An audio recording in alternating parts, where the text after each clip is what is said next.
14 اگست 1947 جنگل کا بٹوارا۔ یہ کہانی 1947 کی ہے جب ہندوستان اور پاکستان بنا تو مختلف علاقوں کی طرح جنگل کا بھی بٹوارا ہو گیا۔ مسلمان جانور یہ سن کر بہت ہی خوش ہوئے کہ ہم اپنے ملک پاکستان میں جائیں گے اور اپنی مرضی سے عبادت کر سکیں گے اور ہم آرام سے اپنے دین کے مطابق زندگی گزار سکیں گے۔ لیکن کالو بھیڑیا اس بات سے ناخوش تھا کہ یہاں کے مسلمان جانور پاکستان میں جائیں۔ اگلے دن لکیر کھینچی گئی اور پاکستان اور ہندوستان بن گیا اور ہندوستان کا پورا جنگل پاکستان کے علاقے میں آ گیا، اور اس بات سے شیر سنگھ بھی زیادہ خوش نہیں لگ رہا تھا۔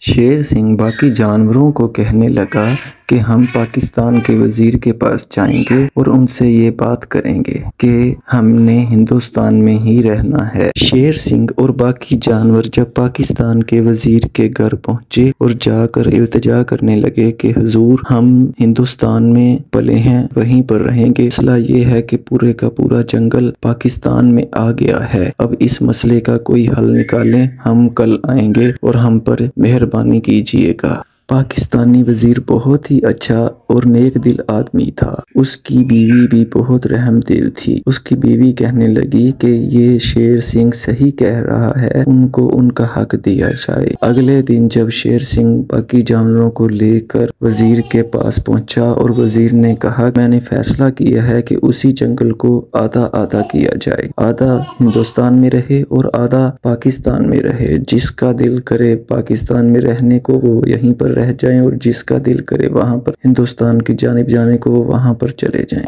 یہ بات سن کر شیر سنگھ بہت ہی خوش ہوا اور باقی ہندو جانور بھی بہت زیادہ خوش ہوئے، اور اس فیصلے کے بعد سبھی جانور ہنسی خوشی اپنے جنگل کی جانب لوٹ گئے۔ اس سے ہمیں یہ نتیجہ ملتا ہے کہ پاکستان امن پسند ملک ہے۔